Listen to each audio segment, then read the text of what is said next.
साथियों, आप सभी का स्वागत है आपके अपने YouTube channel CDP queen Himanshi ma'am पर। दोस्तों, हम कर रहे हैं हिंदी की प्रैक्टिस क्लास, जिसमें हम आपके लिए लेकर आ रहे हैं 40 बेहतरीन क्वेश्चनों की सीरीज। तो उसी सीरीज का ये अगला भाग है। चलो आज शुरू करते हैं अपनी क्लास। पहला क्वेश्चन है, निम्नलिखित में से कौन सा मूल दीर्घ स्वर नहीं है? देखिए, आंसर कीजिए आप लोग। देखिए और आंसर कीजिए। निम्नलिखित में से कौन सा मूल दीर्घ स्वर नहीं है? क्या पूछा गया? कौन सा मूल दीर्घ स्वर नहीं है? देखिए, आ, ई, उ, ओ, इसमें से कौन सा ऐसा है जो दीर्घ स्वर नहीं है? तो इसका हो जाएगा सही आंसर ऑप्शन नंबर डी। ओ जो है ये मूल दीर्घ स्वर नहीं है। आगे चलते हैं। निम्नलिखित में से शुद्ध वर्तनी वाला शब्द कौन सा है? देखिए, इसमें से शुद्ध वर्तनी वाला शब्द बताना है। देखिए और आंसर कीजिए, जल्दी जल्दी देखिए और आंसर कीजिए। काफ़ी आसान क्वेश्चन है। तो इसका हो जाएगा ऑप्शन नंबर सी। क्या हो जाएगा? अध्ययन। ये बिल्कुल सही लिखा है, अध्ययन। चलते हैं अगले क्वेश्चन पर। निम्नलिखित में से शुद्ध वर्तनी वाला शब्द कौन सा? इसमें भी वही बताना है कि इन चारों में से किस शब्द की वर्तनी शुद्ध है। देखिए, आराम से देखिए और आंसर कीजिए आप लोग। सही आंसर करना। तो इसका हो जाएगा ऑप्शन नंबर बी। ये बिल्कुल सही लिखा है, उत्तरदायी ऑप्शन नंबर बी। आगे चलते हैं। संधि 3 प्रकार की होती हैं। निम्नलिखित में से कौन सा एक संधि का प्रकार नहीं है? क्या पूछा गया है कि जो 4 ऑप्शन दिए हैं इसमें से ऐसा कौन सा ऑप्शन है जो संधि का प्रकार नहीं है? बाकी 3 जो है वो संधि के प्रकार हैं। अब हमें देख के बताना है स्वर संधि, व्यंजन संधि, विसर्ग संधि या फिर अनुस्वार संधि। इसमें से ऐसा कौन सा ऑप्शन है जो संधि का प्रकार नहीं है? तो इसका हो जाएगा ऑप्शन नंबर कौन सा हो जाएगा? डी। अनुस्वार संधि क्या है? ये संधि का प्रकार नहीं। आगे चलते हैं। क्वेश्चन नंबर 5 है, निम्नलिखित में से कौन सा व्यंजन संधि का उदाहरण नहीं है? यहाँ पे नहीं लिखना है, यहाँ पे छूट गया है का के बाद में नहीं। तो आप लोगों को नहीं बताना है इसमें से कौन सा उदाहरण जो है वो व्यंजन संधि का नहीं है। क्या नहीं है? व्यंजन का उदाहरण नहीं है। नहीं बताना है व्यंजन का उदाहरण कौन सा नहीं है। देखिए, जगदम्बा होगा या फिर विद्यालय, संतोष, अहंकार। इसमें से ऐसा कौन सा उदाहरण है जो व्यंजन संधि का नहीं है? तो आंसर कीजिए आप लोग जल्दी जल्दी से इसका। व्यंजन संधि का उदाहरण कौन सा नहीं है? देखिए, व्यंजन संधि की पहचान क्या होती है? व्यंजन का व्यंजन से अथवा किसी स्वर से मेल होने पर जो परिवर्तन होता है उसे क्या कहते हैं? व्यंजन संधि कहते हैं। तो इसमें हो जाएगा विद्यालय। विद्यालय कैसा है? स्वर संधि का उदाहरण है। आगे चलते हैं। देशभक्ति में कौन सा समास है? क्वेश्चन देखिए और बताइए। देशभक्ति में कौन सा समास है? बताना है देशभक्ति में कौन सा समास है। देखते हैं। पहला व्यय भाव है, दूसरा तत्पुरुष है, तीसरा बहुव्रीहि है और चौथा द्वंद्व समास है। तो बताइए इसमें कौन सा है? तो इसका हो जाएगा ऑप्शन नंबर बी। क्या हो जाएगा? तत्पुरुष समास। आगे चलते हैं।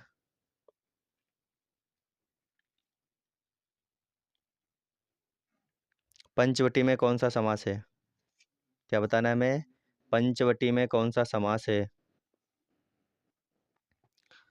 देखिए और आंसर कीजिए। पहला दिया है कर्मधारय समास, दूसरा है द्वंद्व समास, तीसरा है द्विगु समास, चौथा है तत्पुरुष समास। इन चारों में से पंचवटी का कौन सा समास है ये बताना है। पंचवटी। तो इसका हो जाएगा, क्या हो जाएगा? Option number C. क्या हो जाएगा? द्विगु समास। कौन सा है ये? द्विगु समास का उदाहरण है पंचवटी। जिस समास का पूर्व पद संख्यावाचक हो, विशेषण हो, उसे द्विगु समास कहते हैं। क्या कहते हैं? जिस समास का पूर्व पद संख्यावाचक विशेषण हो उसे द्विगु समास कहते हैं। इससे समूह अथवा समाहार का बोध होता है, जैसे कि पंचवटी यहाँ पर है ना।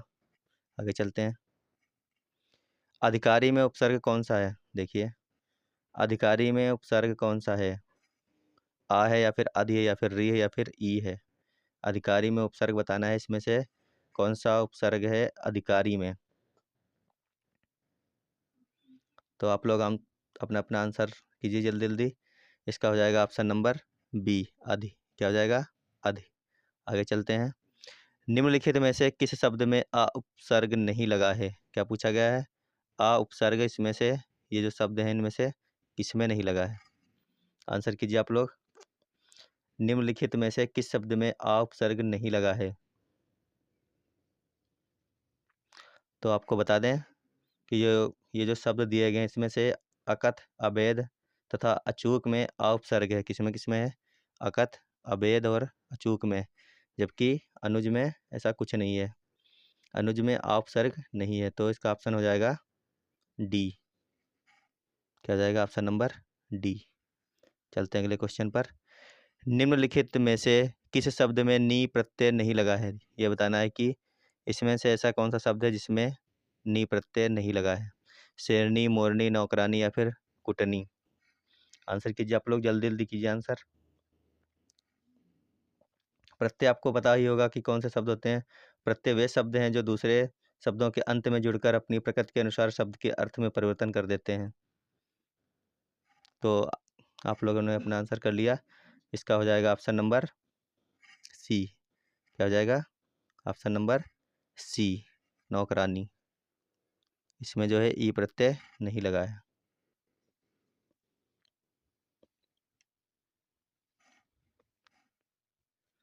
सॉरी, नी प्रत्यय नहीं लगा है। चलिए आगे चलते हैं। अगला क्वेश्चन है, निम्नलिखित में से कौन सा शब्द तत्पुरुष नहीं है? क्या बताना है? इनमें से कौन सा शब्द तत्पुरुष नहीं है? कपाट, कीटक, कूची या फिर कुंभकार? इनमें से कौन सा शब्द जो है तत्पुरुष नहीं है? देखिए और आंसर कीजिए आप लोग, जल्दी जल्दी कीजिए। इनमें से कौन सा शब्द तत्पुरुष नहीं है? तो इसमें हो जाएगा ऑप्शन नंबर सी। क्या हो जाएगा? कूची शब्द जो है वो कैसा है? तत्सम नहीं है। इनमें से कौन सा शब्द तत्सम नहीं था? कूची तत्सम नहीं था। दिए गए विकल्पों में से कूची शब्द जो है वो तत्सम नहीं है। कपाट का क्या होता है? किवाड़। और कीटक का होता है कीड़ा। कुर्चिका का होता है कूची, है ना। और कुंभकार का होता है कुम्हार। आगे चलते हैं। निम्नलिखित में से कौन सा शब्द तद्भव है? क्या बताना है? निम्नलिखित में से कौन सा शब्द तद्भव है? देखिए, पक्ष दिया है, पक्षी दिया है, पतन दिया है, पता दिया है। इनमें से ऐसा कौन सा शब्द है जो तद्भव है?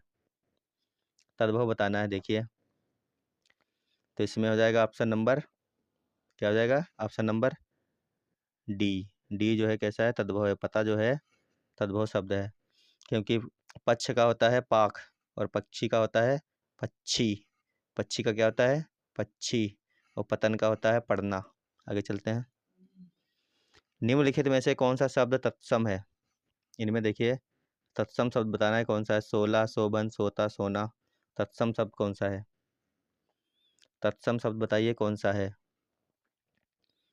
सोला का तत्सम क्या होता है? सोडस। क्या होता है? सोडस। और सोता का क्या होता है? स्रोत। सोना का क्या होता है? स्वर्ण। तो इसका सही ऑप्शन हो जाएगा बी, शोभन। आगे चलते हैं। उत्पत्ति के आधार पर शब्दों के चार भेद किए गए हैं। निम्नलिखित में से कौन सा भेद गलत है? देखिए, उत्पत्ति के आधार पर शब्दों के कितने भेद हैं? चार हैं। लेकिन ये जो चार ऑप्शन है इसमें से एक गलत है, हमें उसकी पहचान करनी है। ऐसा कौन सा शब्द है जो गलत है? उत्पत्ति के आधार पर जो चार शब्द होते हैं वो होते हैं तत्सम, तद्भव, देशज और विदेशज। कौन होते हैं? तत्सम, तद्भव, देशज, विदेशज। लेकिन यौगिक नहीं होता है। तो इसका हो जाएगा ऑप्शन नंबर सी। आगे देखते हैं। निम्नलिखित में से कौन सा शब्द समूह संज्ञा नहीं है? क्या पूछा गया है? कौन सा शब्द जो है वो समूहवाचक संज्ञा नहीं है? सभा हो जाएगा, कक्षा हो जाएगा, भीड़ हो जाएगा, दौड़ हो जाएगा। तो आंसर कीजिए आप लोग। समूहवाचक संज्ञा होती क्या है? जिस संज्ञा से वस्तु अथवा व्यक्ति के समूह का बोध हो उसे समूहवाचक संज्ञा कहते हैं। किसे कहते हैं? जिस संज्ञा से समूह हो- जिस संज्ञा से वस्तु अथवा व्यक्ति के समूह का बोध होता है उसे समूहवाचक संज्ञा कहते हैं। जैसे सभा है, कक्षा है ना। ये सब कैसी है? समूहवाचक संज्ञा है। तो इनमें से है कौन सी नहीं? डी नहीं है। दौड़ जो है वो समूहवाचक संज्ञा नहीं है। Option number D. आगे देखते हैं। निम्नलिखित में से कौन सा शब्द द्रव्यवाचक संज्ञा है? देखिए, खटाई, मिठाई, दूध और ठंड। द्रव्यवाचक संज्ञा कौन सी है? काफ़ी आसान क्वेश्चन है। आंसर कीजिए आप लोग। इनमें से द्रव्यवाचक संज्ञा कौन सी है? तो इसका हो जाएगा ऑप्शन नंबर सी। क्या हो जाएगा? दूध। द्रव्यवाचक संज्ञा कहते किसे हैं? हमने जो चैप्टर कराए अपने हिंदी के पीछे संज्ञा सर्वनाम वाले, उसमें मैंने बताया था कि जिस संज्ञा से नाप तोल वाली वस्तु का बोध हो उसे क्या कहते हैं? द्रव्यवाचक संज्ञा कहते हैं। जैसे कि इसमें दूध था। आगे देखते हैं।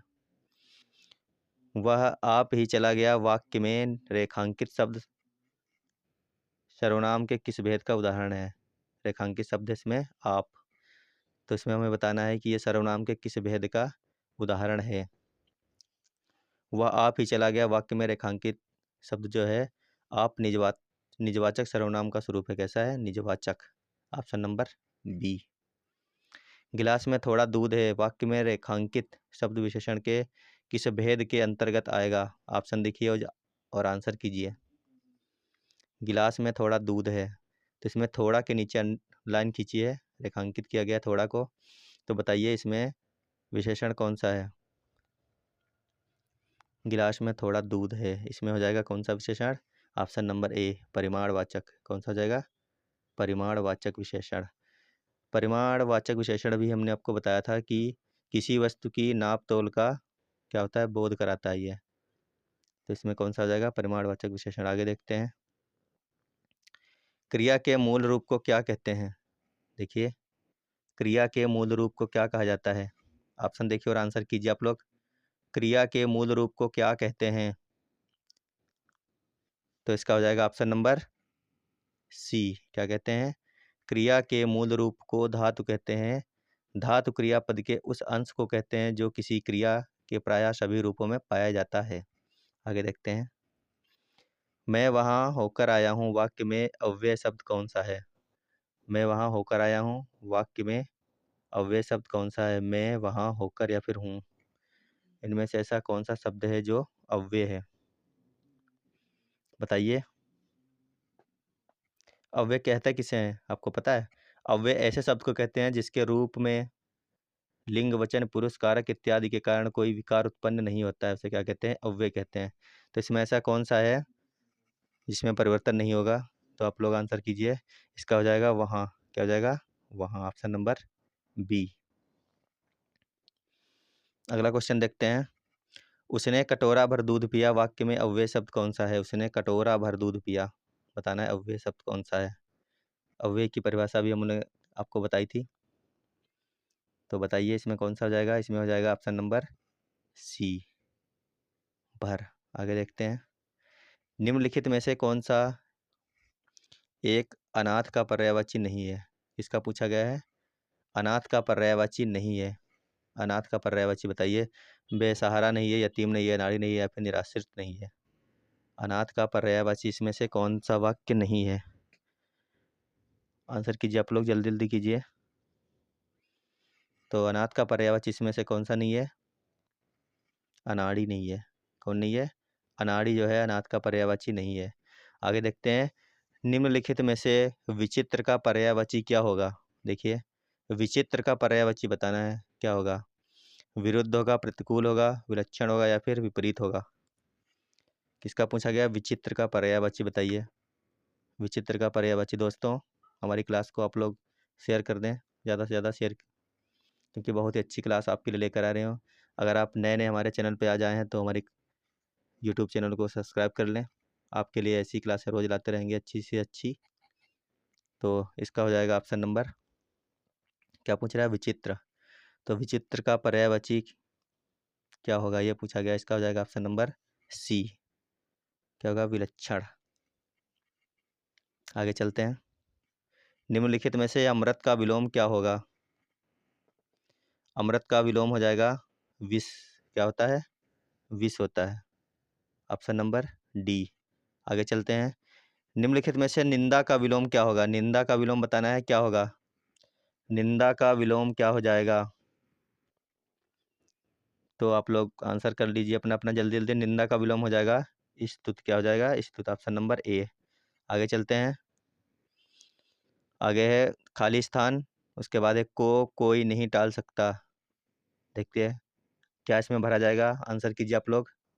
खाली स्थान के बाद में क्या भरा जाएगा? आंसर कीजिए आप लोग। तो इसका हो जाएगा ऑप्शन नंबर बी, नियत। क्या हो जाएगा? नियत को कोई नहीं टाल सकता। आगे चलते हैं। अपने, उसके बाद में खाली जगह है, के लिए लड़ना धर्म है।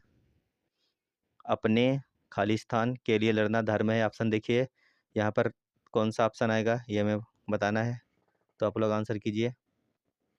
अपने के लिए लड़ना धर्म है, किसके लिए लड़ना धर्म है? तो इसका हो जाएगा ऑप्शन नंबर बी, अपने स्वत्व के लिए लड़ना धर्म है। आगे चलते हैं। अनियमित के लिए उचित वाक्यांश चुने, तो इसका हो जाएगा जो नियम अनुकूल ना हो। अनियमित के लिए उचित वाक्यांश। आगे चलते हैं।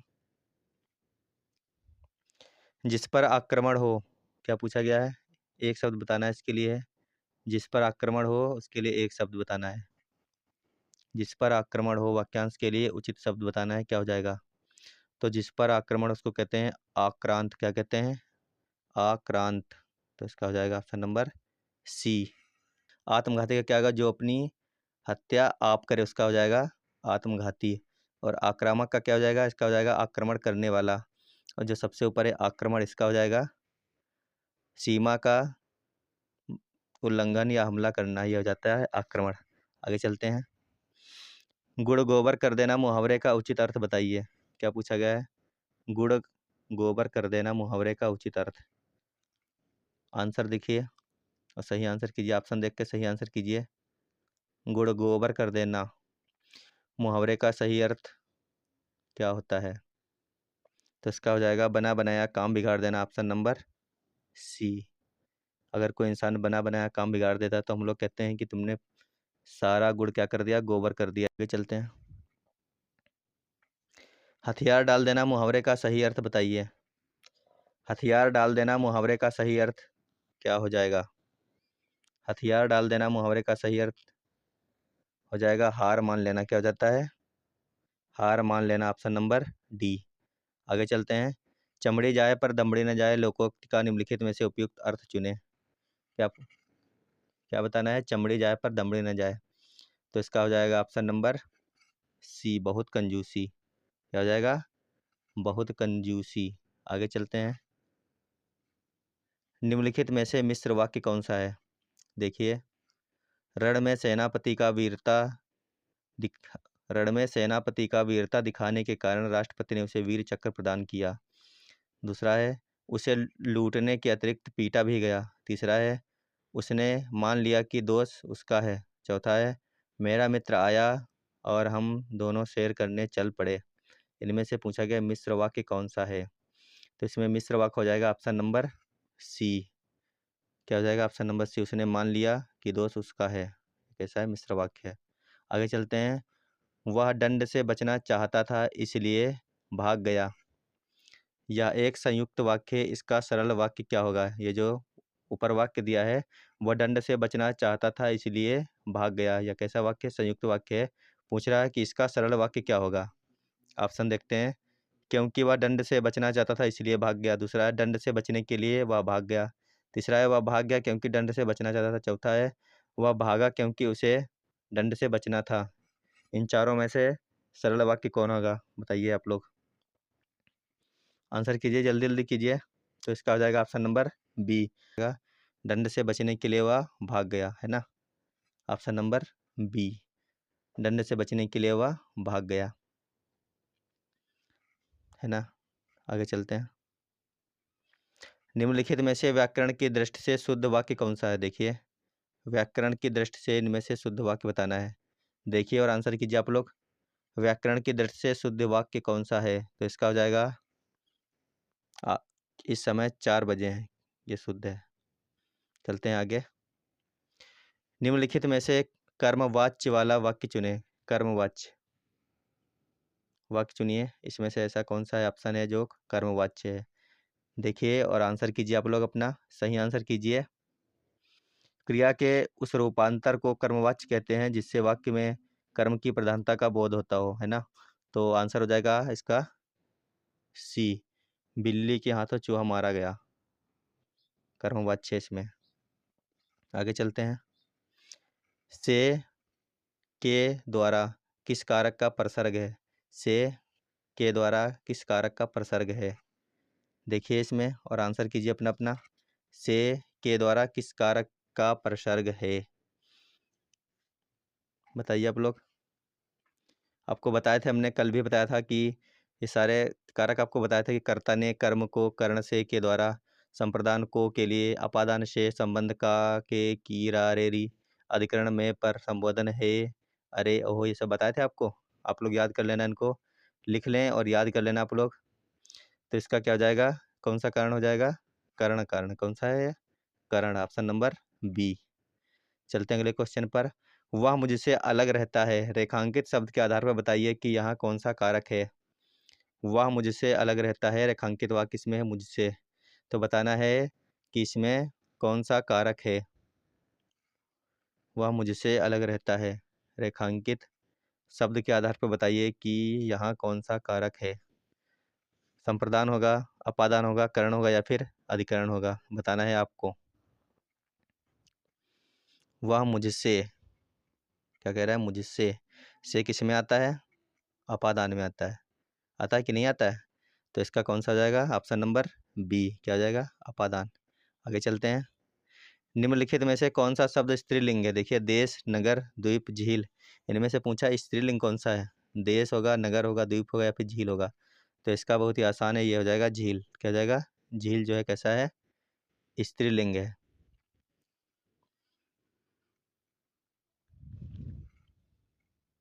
आगे चलते हैं।